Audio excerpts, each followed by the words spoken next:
Hello दोस्तों, आइए आज हम लोग प्राचीन इतिहास की कुछ क्वेश्चन देखते हैं। और अगर वीडियो आपको अच्छी लगेगी तो दोस्तों में शेयर और चैनल को सब्सक्राइब और लाइक कीजिएगा। तो पहला क्वेश्चन है हम लोगों का, विश्व की पहली सभ्यता कौन सी है? विश्व की पहली सभ्यता कौन सी है? तो मेसोपोटामिया की सभ्यता है विश्व की सभ्यता।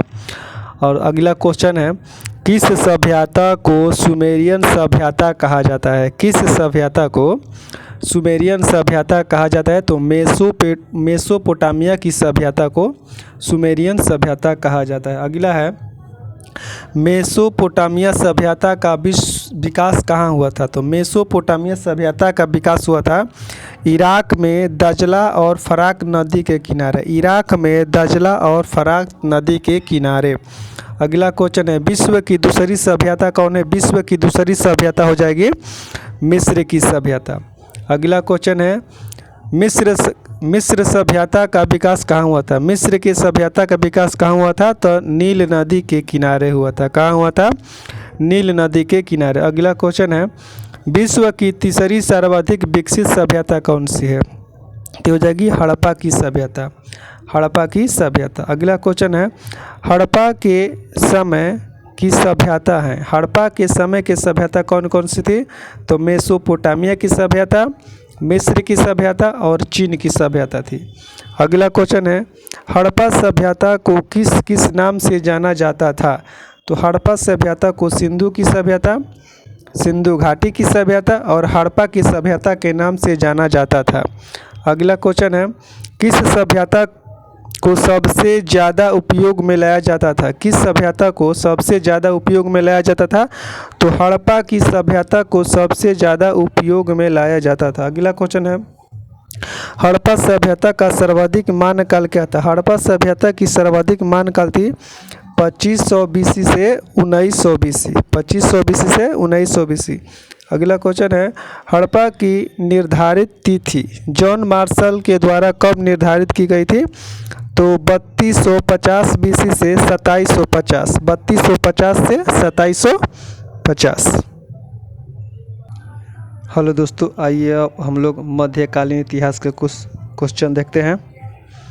तो इसमें कह रहा है, नूह सिपहर के लेखक कौन है? कौन?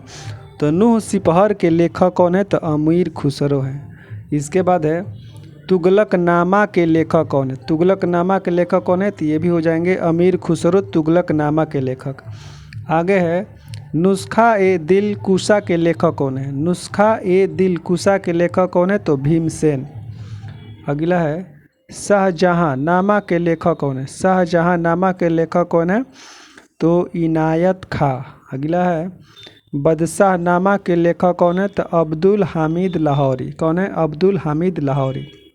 अगला है, इस्लाम धर्म का पवित्र ग्रंथ क्या है? तो कुरान। इस्लाम धर्म का पवित्र ग्रंथ का नाम क्या है? कुरान है। अगला है, हिंदू शब्द का सर्वप्रथम प्रयोग किसने किया था? तो अरबों ने हिंदू शब्द का प्रयोग सर्वप्रथम किया था।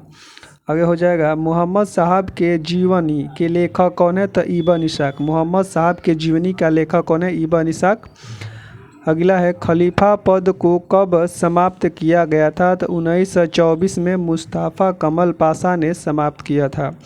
अगला क्वेश्चन हो जाएगा, मोहम्मद साहब के कितने पुत्र तथा पुत्रियां थी? तो पुत्र थे 2 और पुत्रियां थी 4।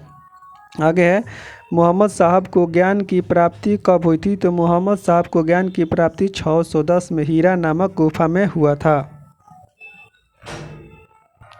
हेलो दोस्तों, आइए अब हम लोग अर्थशास्त्र और अर्थव्यवस्था का कुछ क्वेश्चन देखते हैं। तो पहला क्वेश्चन है, लॉरेंज वक्र धारणा कब दिया गया था? तो 1905 में दिया गया था। कब दिया गया था? तो 1905 में।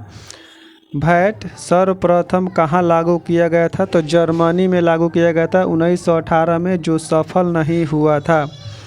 अगला, प्रथम वैट लागू करने वाला देश कौन है? फ्रांस 1954 में, जो सफल हुआ था। आगे है, अप्रत्यक्ष कर किसे कहते हैं? तो अप्रत्यक्ष कर उसे कहते हैं जिन का प्रारंभिक भार एक व्यक्ति पर पड़ता है, तो उसे हम अप्रत्यक्ष कर कहते हैं। अगला है, वित्तीय विवरण किस आर्टिकल में है? तो वित्तीय विवरण किस आर्टिकल में है? तो 112 में है। किस में है? 112 में। बजट घाटा कितने प्रकार के होते हैं? तो बजट घाटा 3 प्रकार के होते हैं। अगला है इरडा। इरडा समिति की स्थापना किस समिति के सिफारिश पर हुई थी? तो मल्होत्रा समिति के सिफारिश पर इरडा की स्थापना हुई थी। इरडा की स्थापना कब किया गया था? 2000 ईस्वी में किया गया था। इरडा का मुख्यालय कहाँ स्थित है? तो इरडा का मुख्यालय हैदराबाद में स्थित है। इरडा कितने सदस्यीय होता है? तो इसमें 1 अध्यक्ष, 5 गो पूर्णकालीन सदस्य और 4 गो अंशकालीन सदस्य होते हैं। अगला है जीआईसी की स्थापना कब हुई थी? तो जीआईसी की स्थापना 1973 में हुई थी। हेलो दोस्तों, आइए अब हम आगे बढ़ते हैं और संविधान के कुछ क्वेश्चन देखते हैं। संविधान में क्या क्या है? तो पहला हो जाएगा ईवीएम का संक्षिप्त रूप क्या होता है? तो ईवीएम का संक्षिप्त रूप होता है इलेक्ट्रॉनिक वोटिंग मशीन। क्या होता है? Electronic voting machine. अगला क्वेश्चन है ईवीएम का पहली बार प्रयोग कहाँ और कब किया गया था? तो केरल में 1982 में किया गया था। नोटा का संक्षिप्त रूप क्या होता है? तो नॉन ऑफ द एबव होता है, यानी कि इनमें से कोई नहीं। आगे है वीवीपैट का प्रयोग पहली बार कब किया गया था? तो 2013 नागालैंड में किया गया था। अगला है किस अनुच्छेद में बच्चों को प्राथमिक स्तर पर मातृभाषा में शिक्षा देना है? तो अनुच्छेद 350 के क में। आगे है राजभाषा आयोग का गठन कब किया गया था? तो 1955 में बीजी खड़गे की अध्यक्षता में किया गया था। आगे है बनबवा संविधान संशोधन कब हुआ था? तो 2003 में। इसमें मैथिली, संथाली, बोडो भाषा को जोड़ा गया था। आगे 71वां संविधान संशोधन कब हुआ था? तो 71वां संविधान संशोधन 1992 में हुआ था। इसमें नमक को जोड़ा गया था। नमक मतलब नेपाली, मणिपुरी और कोंकणी को जोड़ा गया था। आगे है 21वां संविधान संशोधन कब हुआ था? 21वां संविधान संशोधन 1967 में हुआ था। इसमें सिंधी को जोड़ा गया था। आगे है आर्टिकल 360 का संबंध किससे है? तो हो जाएगा वित्तीय आपात से संबंधित। किससे है? वित्तीय आपात से। हेलो दोस्तों, आइए अब हम लोग आगे भूगोल देखते हैं। भूगोल का कुछ क्वेश्चन देखते हैं। तो अगला है हमारा पहला क्वेश्चन है भारत में पर्वत का कितना प्रतिशत है? भारत में पर्वत का प्रतिशत क्या है? यानी कि भारत में कितना प्रतिशत पर्वत है? तो 30% भारत में पर्वत है। आगे है पंजाब में भूमि ह्रास का मुख्य कारण क्या है? तो अत्यधिक सिंचाई। क्या है? अत्यधिक सिंचाई। आगे है बिहार में प्रायः कैसी मिट्टी पाई जाती है? तो बिहार में प्रायः कैसी मिट्टी पाई जाती है? तो जलोढ़ मिट्टी पाई जाती है। धान की उत्पत्ति हुई है। धान की उत्पत्ति कहाँ से हुई है? तो दक्षिण पूर्व एशिया से हुई है। कहाँ से हुई है? दक्षिण पूर्व एशिया से हुई है। कपास की रेशे प्राप्त होते हैं। कपास की रेशे कहाँ से प्राप्त होते हैं? तो बीज से प्राप्त किया जाता है कपास की रेशे। बरानी द्वीप किस फसल की किस्म है? तो बरानी द्वीप किस फसल की किस्म है? तो ये हो जाएगी धान की किस्म है। भारत में रबड़ का उद्योग स्थित है। भारत में रबड़ का उद्योग कहाँ स्थित है? पंजिम में। कहाँ? वहाँ पंजिम में स्थित है। आगे है जंगल की आग कहते हैं। जंगल की आग किसे कहा जाता है? तो ब्यूटीना मोनोस्पर्मा को कहा जाता है। ब्यूटीना मोनोस्पर्मा को कहा जाता है। आगे है बीज बचाओ आंदोलन किस राज्य से है? बीज बचाओ आंदोलन किस राज्य से है? तो ये हो जाएगा गुजरात से। कहाँ से है? गुजरात से। भोजपत्र वृक्ष कहाँ मिलता है? यानी कि जिस पर हम लोग भोज खाते हैं उस वह पत्ता कहाँ मिलता है? तो हिमालय में मिलता है। कहाँ मिलता है? हिमालय में मिलता है। हेलो दोस्तों, आइए अब हम लोग कुछ करंट अफेयर का कुछ क्वेश्चन देखते हैं। करंट देख लेते हैं। पहला है प्रथम ग्रैंड मास्टर कौन है? प्रथम ग्रैंड मास्टर कौन है? तो विश्वनाथन आनंद होगा। कौन हो जाएगा? विश्वनाथन आनंद हो जाएगा। 81वां कौन है? 81वां होगा यंतम दास। 81वां कौन हो जाएगा? यंतम दास। 82वां कौन होगा? बुपला परिणीत। इसरो का अध्यक्ष कौन है? सोमनाथ। इसरो का अध्यक्ष कौन है? सोमनाथ। यूपीएससी का अध्यक्ष कौन है? डॉक्टर मनोज सोनी। डीआरडीओ का अध्यक्ष कौन है? समीर बी कामत। सेबी के अध्यक्ष कौन है? माधवी पुरी पुछ। भारत का सबसे धनी सीएम कौन है? तो जगनमोहन रेड्डी हो जाएगा। आगे है भारत का सबसे गरीब सीएम कौन होगा? ममता बनर्जी हो जाएगी। आगे बताना है संघ महोत्सव का आयोजन कहाँ किया गया है? तो हरियाणा में किया गया है। गिद्ध प्रजनन केंद्र कहाँ खोला गया? तो यूपी महाराजागंज। यूपी के महाराजागंज में। हेलो दोस्तों, आइए अब हम लोग साइंस का कुछ क्वेश्चन देखते हैं।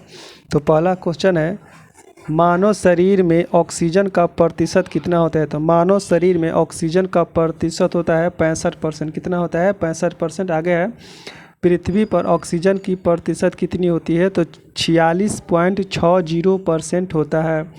इलेक्ट्रॉन की तरंग प्रकृति की खोज किसने की थी? तो डी ब्रोगली ने की थी। किसने की थी? डी ब्रोगली ने की थी। आगे बताना है, एवोगाड्रो संख्या का मान होता है। तो एवोगाड्रो संख्या का मान होता है 6.022 गुना 10 के पावर 23 होता है। कितना होता है? 6.022 गुना 10 के पावर 23 होता है। आगे बताना है, परमाणु की त्रिज्या कितनी होती है? परमाणु की त्रिज्या 10 के पावर -10 मीटर होती है। नाभिक की त्रिज्या कितनी होती है? 10 के पावर -10 के पावर -15 मीटर होती है। पॉजिट्रॉन की खोज किसने की थी? पॉजिट्रॉन की खोज एंडरसन ने की थी। पॉजिट्रॉन की खोज किसने की थी? एंडरसन ने की थी। पावली अपवर्जन का नियम कब दिया था? तो पावली अपवर्जन का नियम कब दिया था? तो 1925 में ने दिया था। अभिकेंद्र का सूत्र क्या होता है? अभिकेंद्रीय बल का सूत्र क्या होता है? तो हाफ अभिकेंद्रीय बल का सूत्र होता है mv²/r होता है। ठीक है, अभिकेंद्रीय बल का सूत्र क्या होता है? mv²/r होता है। गतिज ऊर्जा का सूत्र क्या होता है? ½ mv²। गतिज ऊर्जा का सूत्र क्या होता है? ½ mv²।